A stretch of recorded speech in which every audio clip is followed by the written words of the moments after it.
Вы смотрите новости Татарстана, в студии Алексей Калиничев. Здравствуйте. О самых значимых событиях этого дня в ближайшие полчаса. Ночной пожар унес жизни отца и его 12-летней дочери. Слышу, что вроде там, оказывается, еще и люди. Почему загорелась дача в Набережных Челнах и как 7-летней девочке удалось спастись, подробности у Натальи Мезиной. Из-за аномальной жары увеличилось количество обращений с тепловыми и солнечными ударами. Села в транспорт и чувствую, что все, мне плохо.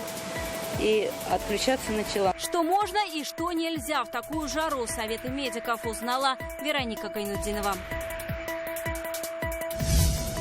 Больше бюджетников и прием документов онлайн. Приемная комиссия КФУ, здравствуйте. Как проходит приемная кампания в вузах, увидела Лена Изанатуллина. Выпускной в стенах Государственного совета республики. Как сдали экзамены и кем хотят стать уже бывшие ученики 175-й гимназии, узнал Салават Мухаммадулян. 12-летняя девочка и ее отец погибли на пожаре в Набережных Челнах. Минувшей ночью в СНТ «Энергетик» вспыхнул дом. Соседи вызвали пожарных и скорую. Пламя было настолько сильным, что жилище выгорело дотла за считанные минуты. Чудом удалось спастись 7-летней девочке. Почему Следственный комитет возбудил уголовное дело и где сейчас ребенок, расскажет Наталья Мезина. В окно сюда выглянула, смотрю, сначала как будто там стрельба или там стрельба, а потом смотрю, милиция вроде как поехала. О ночной трагедии Светлана Красноперова говорит со слезами на глазах. Глубокой ночью жителей СНТ «Энергетик» разбудил шум сирены, треск и языки пламени. Горел соседский домик. В 15:02 я посмотрела, зарево горит огромное. Пошла туда, там люди стоят. Кто-то пытается что-то тушить, потом слышу, что вроде там, оказывается, еще и люди. Огонь быстро охватил небольшую бытовку. В этот домик на лето приехала семья с детьми. В день трагедии 37-летний мужчина с двумя дочерьми 12 и 7 лет остался на даче, а жена была в городе. Очевидцы трагедии рассказывают, к приезду пожарных летний домик сгорел как спичка. Спастись удалось только младшей девочке. Летняя комната у них есть, специально отдельно во дворе. В домике же, только рядом с домиком. Видать, там спала, вот она выбежала. А если она внутри была бы, она тоже не спасла бы. Девочку госпитализировали в Камский детский медцентр. Состояние тяжелое. У нее 15% ожогов тела. На сегодняшний день состояние девочки оценивается как тяжелое, стабильное. Проводятся все необходимые лечебно-диагностические мероприятия. Врачи КДМЦ совместно со специалистами ДРКБ делают все возможное для сохранения здоровья пациентки. Что же стало причиной ночной трагедии? Теперь это предстоит выяснить сотрудникам пожаротехнической экспертизы. С места пожара, были изъяты медные провода со следами, характерными короткому замыканию. Данные провода изъяты.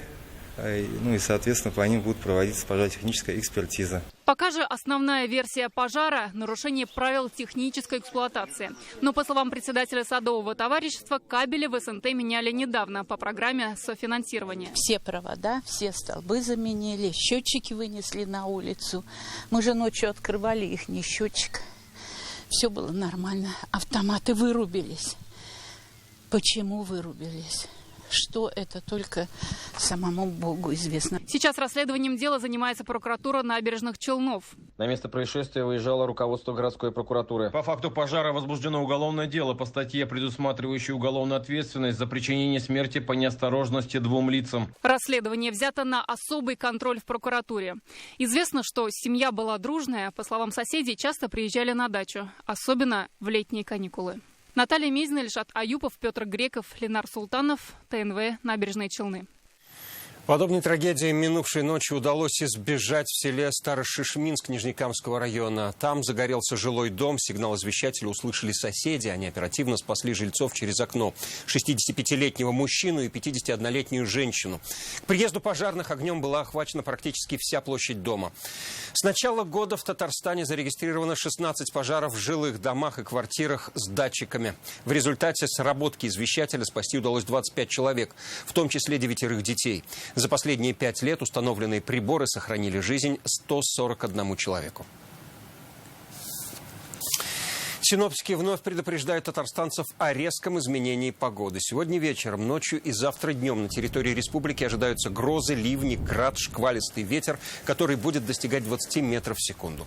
МЧС рекомендует подальше держаться от рекламных щитов, вывесок, линий электропередач.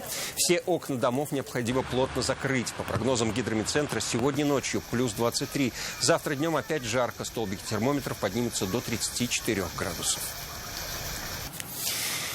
Из-за аномальной жары количество обращений с тепловыми и солнечными ударами к медикам увеличилось. Даже кратковременный дождь не изменил ситуацию. Татарстанцы перегреваются. Особенно тяжело сердечникам, людям с хроническими заболеваниями, пенсионерам. Но, как говорят медики, в зоне риска все, даже если явных симптомов недомогания нет. Что нужно делать в такую жару и чего избегать, рекомендации врачей, расскажет Вероника Гайнудинова.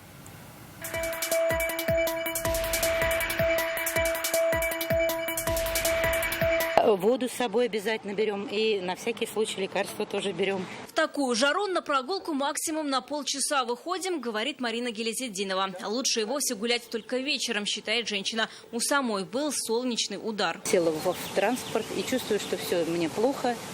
И отключаться начала. Но тут вот люди наши все-таки такие отзывчивые.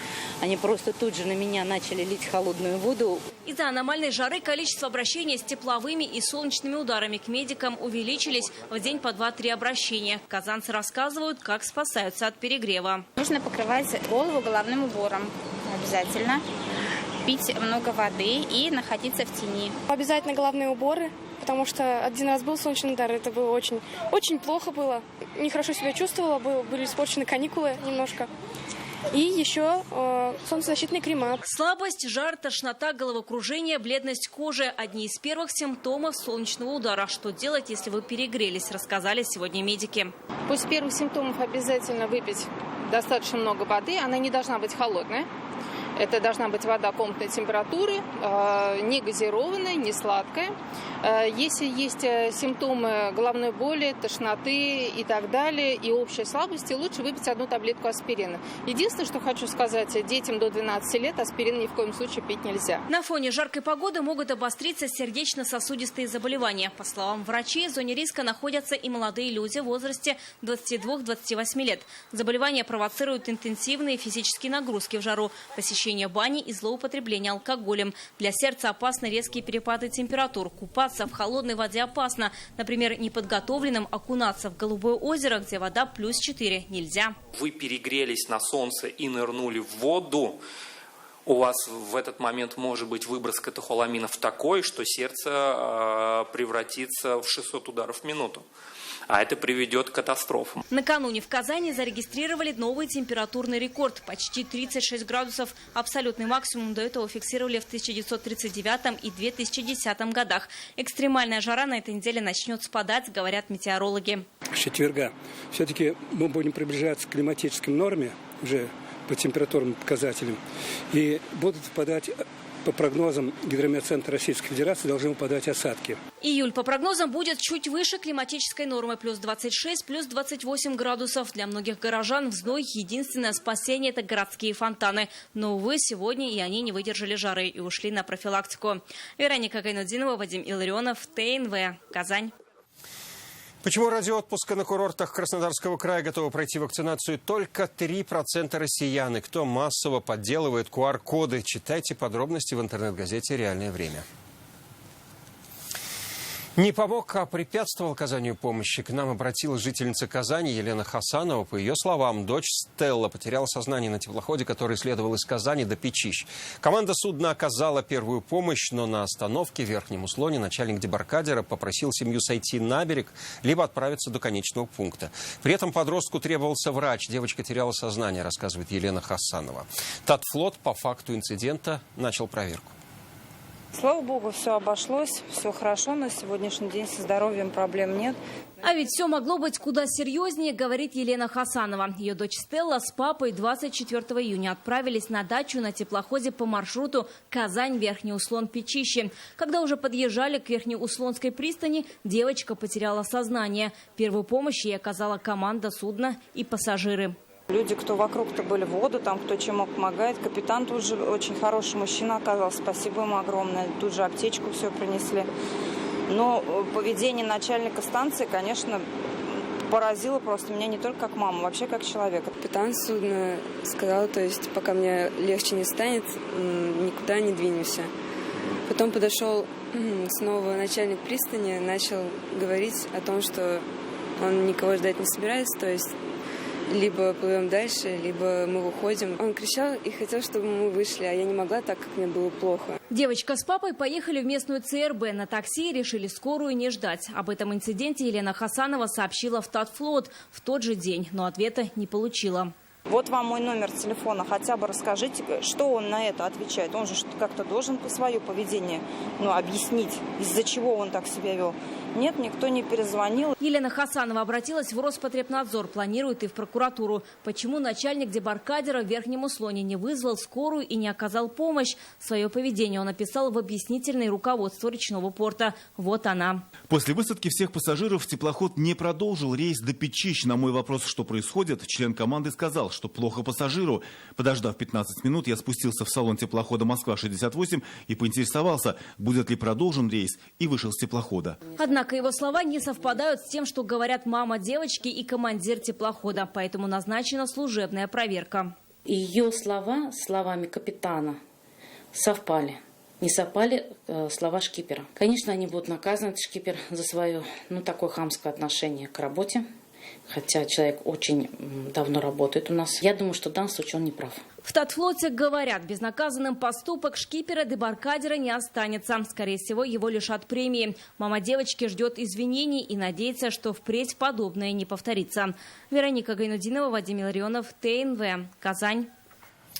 Премьер Алексей Песошин провел сегодня заседание Совета директоров сетевой компании. Рассмотрели вопросы надежного электроснабжения потребителей, результаты производственной деятельности, вопросы капитального строительства. Заседание завершилось награждением лучших работников отрасли. Их вручили медали и почетные звания. Выпускники 175-й гимназии Казани получили аттестаты. Среди 28 учеников будущие врачи, архитекторы, лингвисты. Сейчас в их родной школе идет ремонт, поэтому отметить самый важный в школьной жизни день ребят пригласили в Госсовет. И это уникальная история. Как выпускники сдали экзамены, кем они хотят стать, узнал Салават Мухаммадуллин.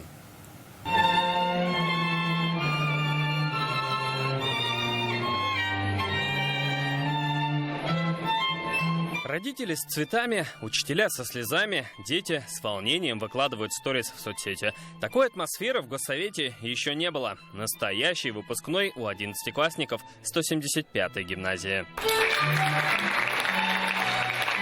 Первый аттестат сегодня получает золотая медалистка, призер Олимпиад по русскому языку и искусству Юлия Бирюкова. Ее мечта – стать архитектором. К ней она идет уже с 8 класса. Очень грустно, потому что я очень люблю свою школу, очень люблю учиться.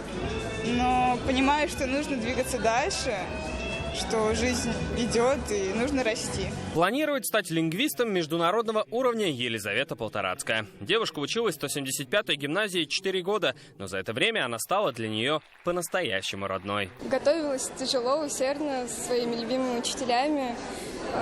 Экзамены сдала хорошо, благодаря им результаты хорошие и было очень спокойно. Среди выпускников сегодня и будущие врачи. В семье Минеголовых мама рентген-лаборант, папа заведующий отделением лучевой диагностики, дочка поступает в медицинский. Лечить людей, хотя временами это очень тяжело. Я эту профессию выбрала своей душой, начиная с самого раннего детства. Я мечтала стать врачом. И вот, Алла Берса, я им стану.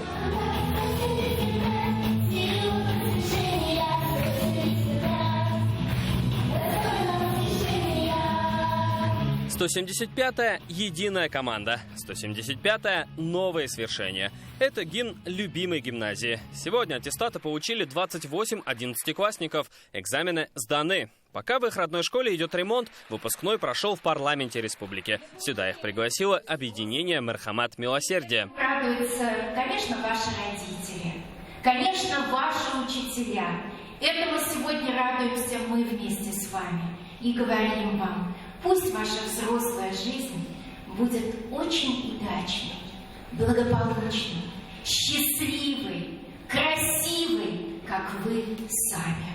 Так сегодня завершился школьный этап у выпускников 11 класса 175-й гимназии. Впереди новая жизнь. Может, кто-то из них снова придет сюда, но уже в статусе депутата. Для этого у них все есть: ум, талант и амбиции.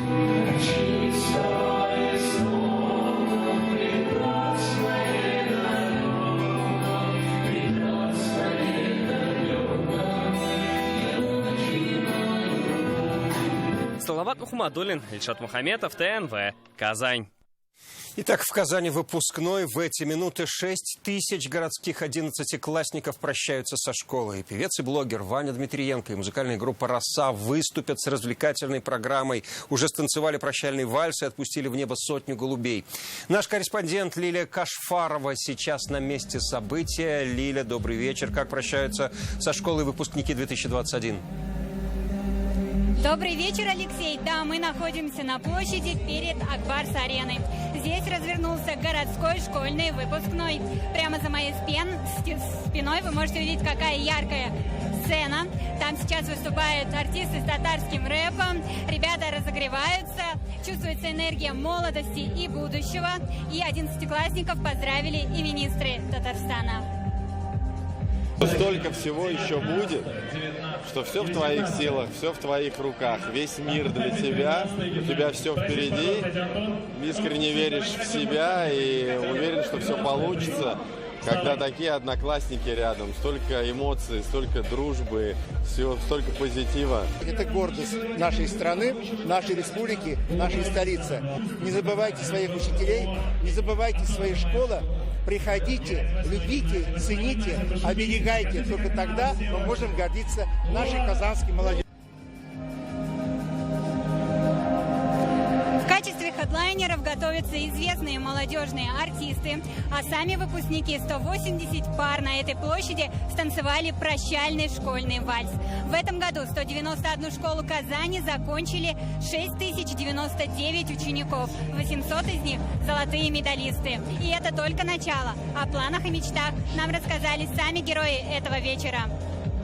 Я хочу стать инженером-химиком, либо же уйти в научную деятельность. Я хочу стать инженер-конструктор ракетно-авиационных двигателей и в будущем стать профессором физики. Я хочу поступить в Москву, в МГИМО. Да, я поступаю по диплому олимпиадницы, по экологии, так что надеюсь, что все получится. Также выпускники сегодня отпустили в небо 100 голубей как символ новой истории и свободы. А в завершение фейерверк, еще одна яркая вспышка перед началом взрослой жизни. На этом у нас все. Алексей, передаю вам слово. Спасибо. Спасибо, Лилия. Мы продолжим программу к другим новостям. На 20% больше бюджетных мест, и при этом никаких очередей в вузах Татарстана. Идет приемная кампания. В этом году школу закончили более 16 тысяч татарстанцев, но вузы ждут и иногородних абитуриентов. Только в КФУ более 7 тысяч бюджетных мест и столько же коммерческих. Какие направления самые популярные и как прием сделали учебные удобнее, узнала Лина Зинатуллина.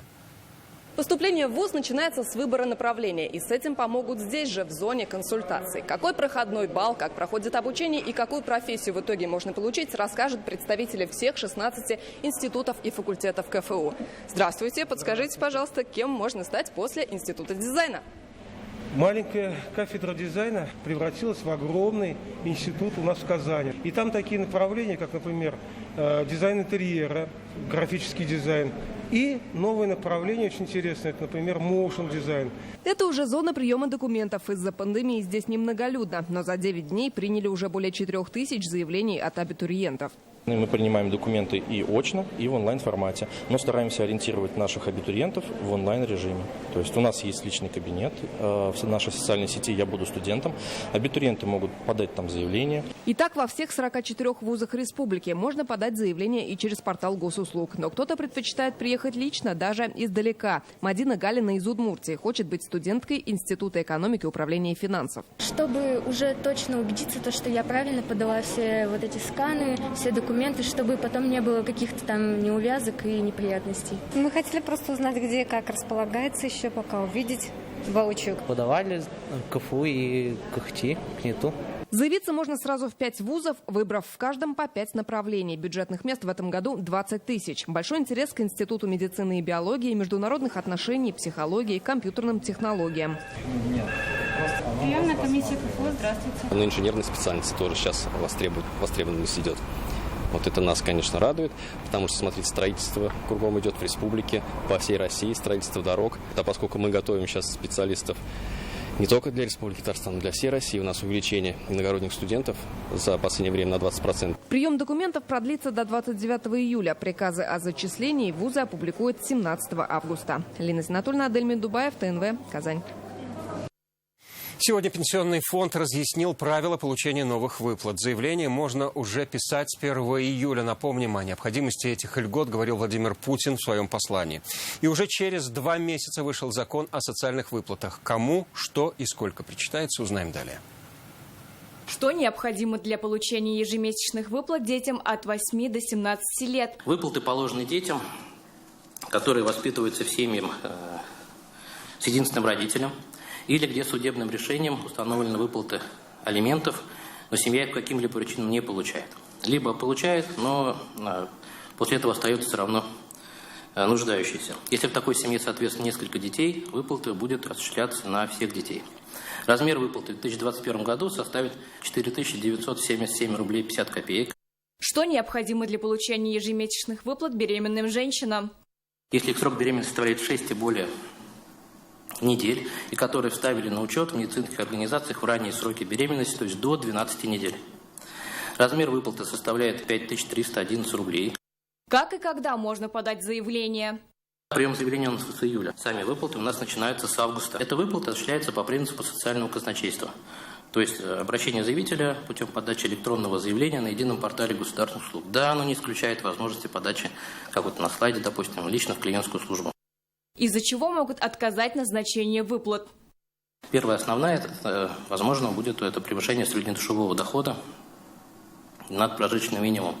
Минимум, как я уже говорил, в Республике Татарстан составляет 9955 рублей. К следующему основанию для отказа тоже перейдем. Это, наверное, неверно заполненное заявление, недостоверно представленные сведения. В случае, если Пенсионный фонд запросит сведения, то не представление этих сведений. Это тоже, как третий пункт, отдельно для отказа идет. Четвертое. Это наличие собственности у заявителя или членов его семьи 2 и более объектов с значением жилое помещение, в том числе находящихся на общедолевой собственности заявителя и членов его семьи, превышающие 24 квадратных метра. Сентябрьские выборы в Госдуму будут проводиться с 17 по 19 сентября. О законодательном обеспечении избирательной кампании сегодня говорили на заседании Комитета Госсовета по градостроительству и местному самоуправлению. В выборах смогут принять участие 32 политические партии. В единый день голосования вместе с выборами в Нижнюю палату Федерального собрания страны в республике пройдут выборы депутатов Госсовета по Азинскому и Студенческому одномандатным округам, дополнительные и повторные муниципальные выборы.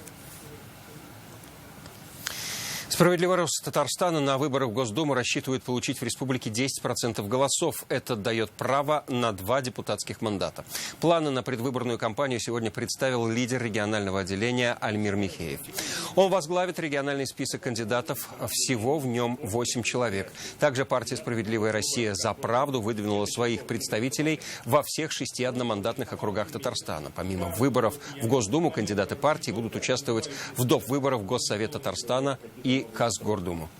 Как сказал наш лидер Сергей Михайлович Миронов, партия нацелена на 15% голосов избирателей в целом по России. В Республике Татарстан партия, опираясь на результаты своих внутренних опросов, своих внутренних подсчетов, мы считаем, что мы можем набрать чуть более 10% голосов. Обозначили проблемы, обсудили способы их решения. В Буинске прошла встреча депутата Госдумы Ильдара Гильмудинова и депутата Госсовета Республики Рената Гайзатуллина с жителями. Парламентарии рассказали о реализации федеральных программ и новых законопроектах, поддержанных президентом России. В приоритете молодые семьи, программы молодежной занятости, волонтерского движения, развитие системы медицинской реабилитации, благоустройство городов, создание площадок для новых производств и развитие современных коммуникаций. Несколько программ сегодня есть. И федеральная программа «Есть чистая вода», есть программа, связанная с федеральной программой «Комплексное развитие села», есть республиканские программы. Но понятно, что и этого недостаточно. Есть позиции о том, чтобы все-таки за счет федеральных ресурсов увеличить финансирование этой программы обеспечения водой. Но и республика сама планирует аккумулировать средства побольше и выделив его в какую-то вот цельную программу, 5-летнюю программу, чтобы в рамках этой 5-летней программы в конце концов распрощаться, скажем так, с этой проблемой.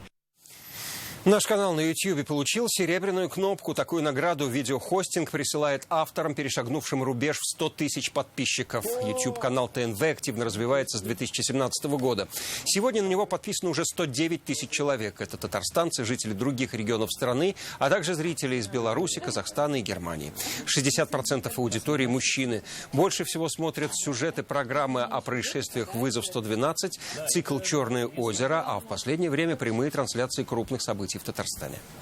Ежедневный труд, то есть перемалываем, перекапываем кучу информации, получаем информацию о службе новостей, сами в постоянном поиске интересных видеосюжетов.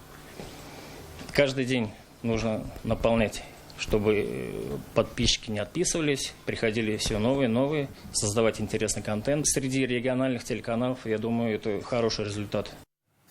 Это все новости, о которых мы успели вам рассказать. Больше новостей на наших ресурсах в интернете. До встречи. Всего доброго.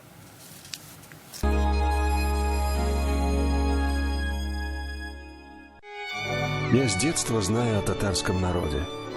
Трезвом, чистоплотном, трудолюбивом, умеющим соединить душевную мягкость с упорством достижения цели. Максим Горький.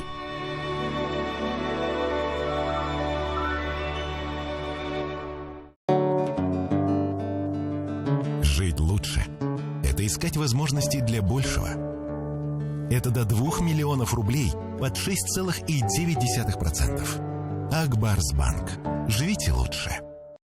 Крупнейшая сельскохозяйственная выставка Поволжья, трактор-шоу, конкурс коров, гастрономический фестиваль на выставке «Агро-Волга» с 1 по 3 июля на Казань-Экспо. Компания «Луидор» представляет самый доступный 7-местный кроссовер иностранного производства Cherry Tiggo 8 с выгодой до 150 тысяч рублей. Полностью светодиодная оптика, кожаный салон, пакет зимних опций, 5 лет гарантии, оцинкованный усиленный каркас кузова из высокопрочной стали и 6 подушек безопасности.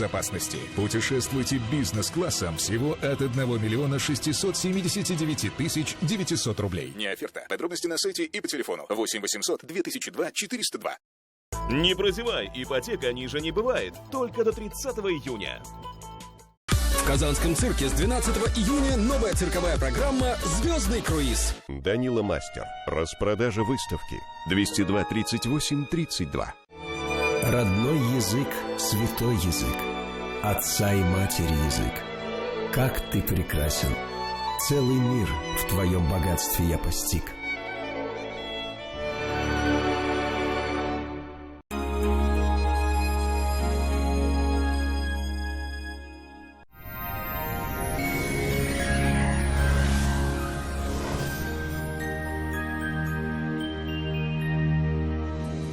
В студии София Егорова. Здравствуйте! Изнуряющая жара наконец-то пойдет на спад. По данным сервиса Яндекс.Погода, в Бугульме, Бавлах и Азнакаево переменная облачность, ожидаются дожди и порывистый ветер. Плюс 33 градуса днем. Пройдут долгожданные дожди в Набережных Челнах, Нижнекамске и Елабуге. Однако это не остудит воздух. Плюс 31-33 градуса. В Агрызе, Менделеевске, Актаныше переменная облачность, временами дождь. Днем до плюс 35. В Арске, Кукмаре и Балтаси жара спадет, но температура пока еще довольно высокая. Пройдут дожди. В Болгаре, Дрожжином и Буинске стало заметно свежее. Плюс 26-27 градусов днем. В Альметьевске, Чистополе и Мамадыше температура стала ниже. Ожидаются осадки, возможно, гроза. Атмосферный фронт принес в республику освежающие дожди. Ветер и температурный фон наконец-то стал ниже. В ближайшие дни прогнозируются грозовые дожди, и мы приблизимся наконец-то к температурным нормам. Купить квартиру в Иннополисе? Сейчас это возможно. Квартиры формата «Заезжай и живи» от 3 миллионов 950 тысяч рублей. Торопитесь, осталось всего 15 квартир. Звоните 556 59, сайт jkunicum.ru. Готовые квартиры в Иннополисе от 3 миллионов 950 тысяч рублей. Заезжай и живи. Мебель и бытовая техника в подарок. Осталось всего 15 квартир. Подробности на сайте jkunicum.ru и по телефону 556 59. Успей купить квартиру в самом инновационном городе России. Ноги болят, отекают, судороги по ночам. Пора к специалисту. К кому же обратиться? Клиника варикоза нет. Сегодня скидка 50%. Прием с УЗИ всего 990 рублей. О, какая выгодная цена. Запишите дедушку и меня. Клиника варикоза нет на Достоевского. 212 20 40. Лечим варикоз быстро, без боли, без операции. Клиника лазерной хирургии «Варикоза нет» на Достоевского 40 в Казани. В Казани жителей ждет переменная облачность. Днем дождь, гроза. Ночью до 23 тепла, а днем плюс 25-27 градусов. Ветер западный, умеренный, при грозе порывистый. Атмосферное давление 748 миллиметров ртутного столба. Влажность воздуха 70%. По данным европейских СМИ, Татарстан признали самым жарким регионом России за прошедший июнь месяц. Температура превышала норму больше, чем на 10 градусов. Будем надеяться, что оставшиеся летние месяцы не станут проверять нас на прочность, и мы насладимся комфортной погодой. На этом наш выпуск завершен. До свидания.